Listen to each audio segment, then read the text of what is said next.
आज के व्याख्यान में हम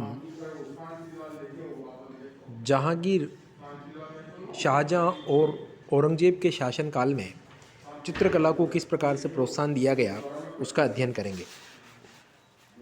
जहांगीर का जो काल था 1605 ईस्वी से लेकर 1627 ईस्वी तक, जहांगीर का ये शासनकाल मुगल काल में चित्रकला का स्वर्ण काल कहा जाता है। जहांगीर के काल में मुगल चित्रकला अपने चरम पर पहुंच गई।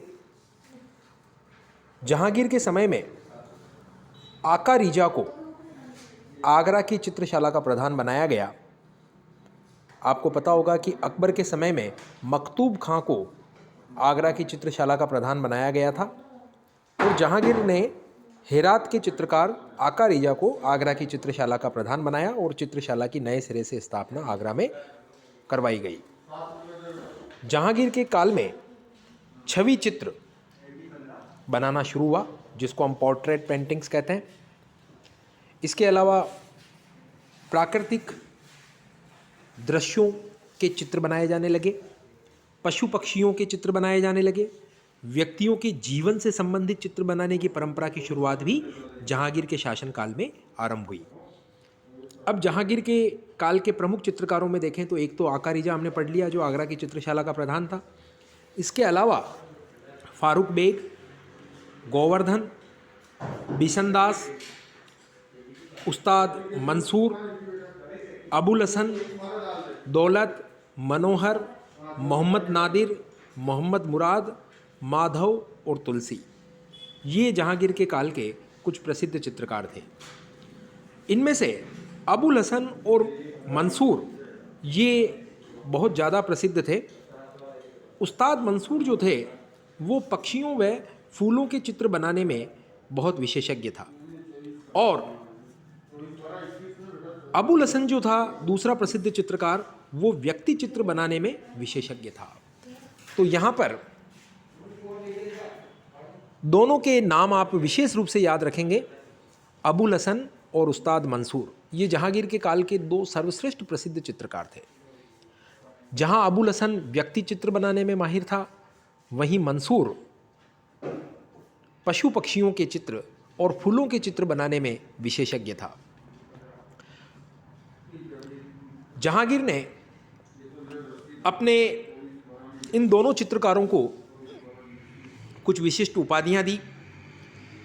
जहांगीर ने उस्ताद मंसूर को नादिरुल असर की उपाधि दी, जबकि अबुल हसन को उसने नादिरुद जमा की उपाधि दी।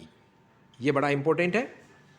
नादिरुद जमा की उपाधि उसने अबुल हसन को दी और मंसूर को उसने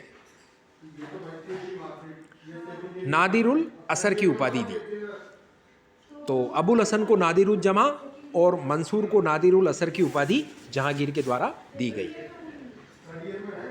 उस्ताद मंसूर जो था उसने दुर्लभ पशु पक्षियों और अनेकों अनोखों पुष्पों के अनेक चित्र बनाए। कई सारे अनोखे पुष्पों के चित्र बनाए, दुर्लभ पशु पक्षियों के चित्र मंसूर ने बनाए। मंसूर के प्रसिद्ध चित्रों में से एक चित्र आता है साइबेरिया का एक बिरला सारस और बंगाल का एक अनोखा पुष्प। तो साइबेरिया का जो सारस है वो उसका चित्र बनाया उस्ताद मंसूर ने और बंगाल में पाया जाने वाले एक अनोखे पुष्प का चित्र भी मंसूर ने बनाया। अबुल हसन जो था, जिसको नादिरुल जमा की उपाधि दी गई थी जहांगीर के द्वारा, ये आका रिजा जो कि आगरा की चित्रशाला का प्रधान था, उसका पुत्र था अबुल हसन। उसने 13 वर्ष की आयु में ही ड्यूटर के संत जॉन पॉल की तस्वीर की एक नकल बनाई अबुल हसन के द्वारा। इसके अलावा अबुल हसन ने तुजू के जहांगीरी, जो जहांगीर की आत्मकथा थी, उसके मुख पृष्ठ के लिए भी चित्र बनाया। यह जहांगीर के सिंहासन रोहण का चित्र था, जिसमें जहांगीर को सिंहासन पर आरूढ़ होते हुए दिखाया गया था और तुजू के जहांगीरी के मुख पृष्ठ के ऊपर इस चित्र को लगाया गया था। अबुल हसन ने ये चित्र बनाया। अबुल हसन के चित्रों की सबसे प्रमुख विशेषता देखें हम तो उसकी रंग योजना बड़ी खास थी। लंदन की लाइब्रेरी में एक हमें चित्र मिला है जिसमें चिनार के पेड़ पर असंख्य गिलहरियाँ अनेक प्रकार की मुद्राओं में चित्रित हैं। इस चित्र को कहने को तो अबुल हसन का माना जाता है, लेकिन इस चित्र के पीछे अबुल हसन और मंसूर दोनों का नाम अंकित होने के कारण इसे दोनों की संयुक्त कृति माना जाता है। तो चिनार के पेड़ पर असंख्य गिलहरियों का जो चित्रण है, ये चित्र अबुल हसन और उस्ताद मंसूर दोनों का संयुक्त चित्र माना जाता है। इन अबुल हसन और मंसूर के अलावा जहांगीर के समय में बिशन दास ये भी एक अग्रणी चित्रकार था।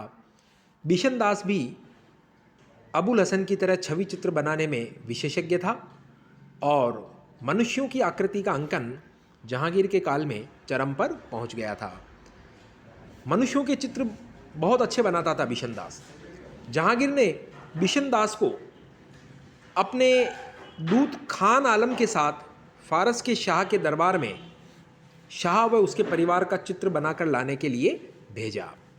तो बिशन दास ने फारस के शाह का चित्र बनाया और उसके परिवार का चित्र बनाया।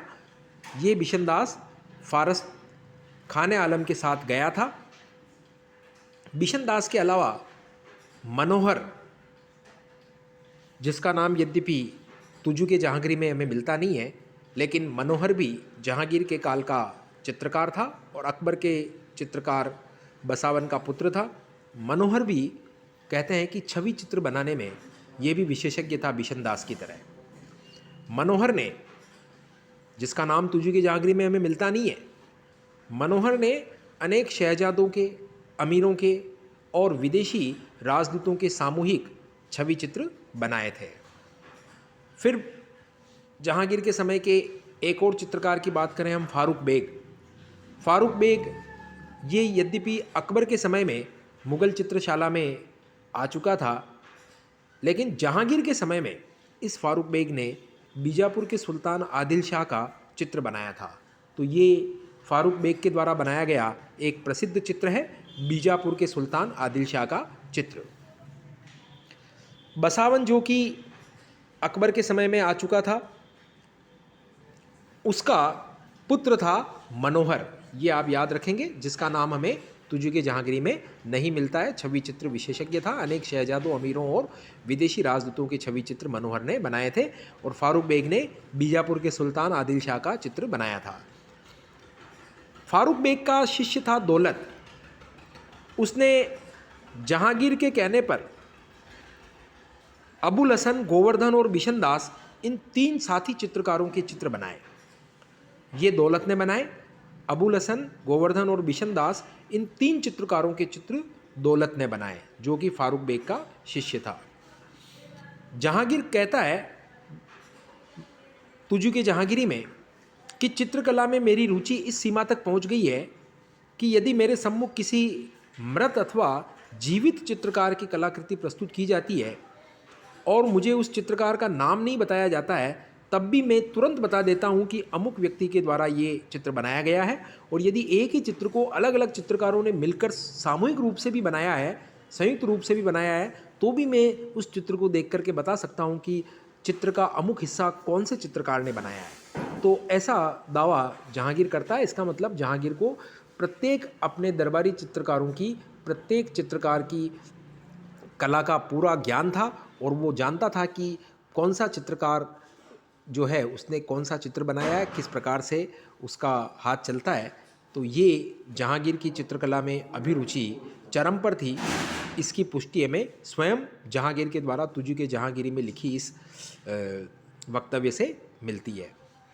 मुग़ल काल के कुछ प्रसिद्ध चित्रों को एक टेबल के माध्यम से हम देखें तो अकबर के समय बसावन ने कृशकाय घोड़े के साथ निर्जन स्थान में भटकते हुए मजनू का चित्र बनाया। ये प्रसिद्ध चित्र है। पहले हमने पढ़ा उस्ताद मंसूर जहांगीर के समय में थे, जिसने साइबेरिया का दुर्लभ सारस और बंगाल के अनोखे पुष्प का चित्र बनाया। अबुल हसन जो भी जहांगीर के समय था, नादिरुज्जमा की उपाधि दी जहांगीर ने इसे। तुजू के जहांगीरी के मुख पृष्ठ के लिए चित्र बनाया और ड्यूटर के संत जॉन पॉल का चित्र भी अबुल हसन ने बनाया। और बीजापुर के सुल्तान आदिल शाह का चित्र जहांगीर के दरबारी चित्रकार फारूक बेग ने बनाया। अकबर के काल में चित्र जो बनाए जाते थे वो या तो शिकार या युद्ध या राज दरबार के ऊपर बनाए जाते थे। इनके दृश्यों का ही अंकन होता था, युद्ध, शिकार और राज दरबार के दृश्यों का। किंतु जहांगीर के काल में इन चित्रों के अलावा व्यक्ति चित्रों, जिनको छवि चित्र कहते हैं, और पशु पक्षियों के चित्र अधिक मात्रा में बनाए जाने लगे। तो छवि चित्र बनाने में अबुल हसन माहिर था। आपका अबुल हसन के अलावा बिशन दास माहिर था और मनोहर भी माहिर था। और पशु पक्षियों के चित्र बनाने में, प्राकृतिक दृश्यों के चित्र बनाने में उस्ताद मंसूर माहिर था। तो जहांगीर का काल इस प्रकार मुगल चित्रकला का स्वर्णिम काल था। इतिहासकार कलाविद पर्सी ब्राउन लिखते हैं कि जहांगीर के साथ ही मुगल चित्रकला की वास्तविक आत्मा पतनोन्मुख हो गई। जहांगीर के काल में हमें चित्रकला के अंदर यूरोपीय चित्रकला की तकनीक और शैली का प्रभाव दिखाई देना आरंभ होता है। यूरोपीय प्रभाव मुगल चित्रों पर कैसे पड़ा? जैसे प्रकाश व छाया का प्रयोग, चित्र में प्रकाश भी और छाया का भी प्रयोग होने लगा। नए रूपक जैसे देवदूत, घुमड़ते हुए बादल और तेल चित्र का मतलब ऑयल पेंटिंग, इस तकनीक का भी मुगल चित्रकला में प्रयोग शुरू हुआ। तो ये यूरोपीय प्रभाव मुगल चित्रकला पर जहांगीर के काल से पड़ना शुरू हुआ। अब जहांगीर के बाद शाहजहां के समय में देखें तो यद्यपि शाहजहां ने चित्रकला के स्थान पर स्थापत्य कला पर अधिक ध्यान दिया, शाहजहां देवी संरक्षण में चित्र बनवाना अधिक पसंद करता था। उसके समय में जो छवि चित्र बनाए गए उसमें सिर के पीछे प्रभा मंडल बनाया जाने लगा। तो छवि चित्रों में सिर के पीछे प्रभा मंडल बनाने की शुरुआत शाहजहां के समय हुई। शाहजहां का एक चित्र भारतीय म्यूजियम में है दिल्ली में, जिसमें शाहजहां को सूफी नृत्य करते हुए दिखाया गया है। और शाहजहां के समय के प्रसिद्ध चित्रकार कौन कौन से थे? फ़कीरुल्लाह, मीर हाशिम, मोहम्मद नादिर, अनूप और चित्रा और मुरार, ये शाहजहां के समय के कुछ प्रसिद्ध चित्रकार थे। अब औरंगजेब के समय की चित्रकला की भी विकास की बात करें तो औरंगजेब ने तो चित्रकला को इस्लाम विरोधी मानकर बंद करवा दिया था। उसके अनुसार चित्रकला जो होता है, चित्रकार व्यक्तियों के या जीवित पशु पक्षियों के जो चित्र बनाता है वो एक प्रकार से अल्लाह की नकल करने का प्रयास करता है, जो गुस्ताखी है। इसलिए औरंगजेब ने चित्रकला को इस्लाम विरुद्ध मानकर बंद करवा दिया। इससे अनेक चित्रकार अन्य प्रांतों की राजधानियों में चले गए, जिससे क्षेत्रीय चित्र शैली विकसित हुई औरंगजेब के समय में। औरंगजेब के समय में इटली का जो यात्री था मनुची, वो लिखता है कि औरंगजेब की आज्ञा से अकबर के मकबरे पर जो चित्र बने हुए थे उनको चूने से पोत दिया गया। मुगल काल में यूरोपीय चित्रकला से जो प्रभावित चित्रकारों की बात करें हम तो अकबर के समय बसावन ये यूरोपीय चित्रकला से प्रेरित था। इसके अलावा केशवदास, दौलत और अबुल हसन और मिश्किन, ये भी यूरोपीय चित्रकला से प्रेरित चित्रकार थे। इनमें से भी यूरोपीय प्रभाव वाले चित्रकारों में सबसे जो सर्वश्रेष्ठ चित्रकार था, जिसके चित्रों पर यूरोपीय चित्रकला का बहुत ज़्यादा प्रभाव पड़ा था, वो था मिश्किन। ये नाम इम्पोर्टेंट है, एग्ज़ाम में पूछा हुआ प्रश्न है। तो ये मिश्किन जो था ये यूरोपीय चित्रकला से प्रेरित था और यूरोपीय पद्धति पर ही ये चित्र बनाता था। औरंगजेब के बाद में हम देखते हैं कि बहादुर शाह, फिर जहांदार शाह और फिर फ़र्रुखसियर मुग़ल बादशाह बना 1713 ईस्वी में। फ़र्रुखसियर 1713 से 1719 तक मुग़ल बादशाह रहा। फ़र्रुखसियर के समय में चित्रकला को पुनः संरक्षण दिया गया और अधिकांश मुग़ल चित्रों के जो विषय थे वो युद्ध के चित्र थे, दरबार के चित्र थे, सांस्कृतिक दृश्यों के चित्र थे, पौराणिक गाथाओं के चित्र थे। मुग़लों ने इस्लाम के धार्मिक विषय पर चित्र नहीं बनाए, हिंदू और ईसाई धर्म पर उन्होंने ज़रूर चित्र बनाए। तो मुग़ल चित्रकला जो थी उसकी प्रकृति धर्मनिरपेक्ष और अभिजात वर्गीय है। उन्होंने सामान्य जन के चित्र नहीं बनाए, केवल युद्ध राज दरबार के और शासकीय व्यक्तियों के जीवन पर ही उन्होंने चित्र बनाए थे। तो मुगल काल के दौरान चित्रकला का विकास इस प्रकार से हुआ। मुगल काल के प्रमुख कलाकारों की उपाधियां देखें हम तो बिहजात को हम कह सकते हैं पूर्व का राफेल, इम्पोर्टेंट फैक्ट है। इसके अलावा उस्ताद मंसूर नादिरुल असर की उपाधि दी गई, अबुल हसन को नादिरुल जमा की उपाधि दी गई। ये चित्रकार थे। बाकी जो दूसरे हैं वो साहित्यकार और संगीतकार हैं, उनकी उपाधियों का विवरण हम बाद में पढ़ेंगे। लेकिन अभी आप देख सकते हैं उस्ताद अहमद लाहौरी जो ताजमहल का वास्तुकार था, उसको नादिरुल असरार की उपाधि शाहजहाँ के द्वारा दी गई। मोहम्मद हुसैन कश्मीरी, ये भी शाहजहाँ के समय था, इसको जर्री कलम की उपाधि दी गई। ख्वाजा अब्दुल समद, इसको शीरी कलम की उपाधि दी गई। अकबर के समय में हीरा विजय सूरी और जिनचंद्र सूरी, ये दो जैन संत थे। हीरा विजय सूरी को अकबर ने जगत गुरु की उपाधि दी और जिनचंद्र सूरी को युग प्रधान की उपाधि दी। तानसेन को कंठाभरण वाणी विलास की उपाधि दी गई। लाल खां को गुण समुद्र की उपाधि दी गई। मोहम्मद हाशिम को खाफी खां की उपाधि दी गई। बीरबल को कवि प्रिय या कविराय की उपाधि दी गई और नरहरि चक्रवर्ती को महापात्र की उपाधि दी गई। तो ये एक अलग से टेबल आपके एग्ज़ाम पॉइंट ऑफ व्यू से इम्पोर्टेंट है। मोहम्मद हुसैन कश्मीरी को जर्री कलम और ख्वाजा अब्दुल समद को शीरी कलम, ये उपाधियाँ आप थोड़ा विशेष रूप से याद रखेंगे। तो यहाँ पर मुग़ल चित्रकला का जो टॉपिक है वो हमारा कंप्लीट होता है। अगले व्याख्यान में हम मुग़ल काल में साहित्य का विकास कैसे हुआ उसका अध्ययन करेंगे। धन्यवाद।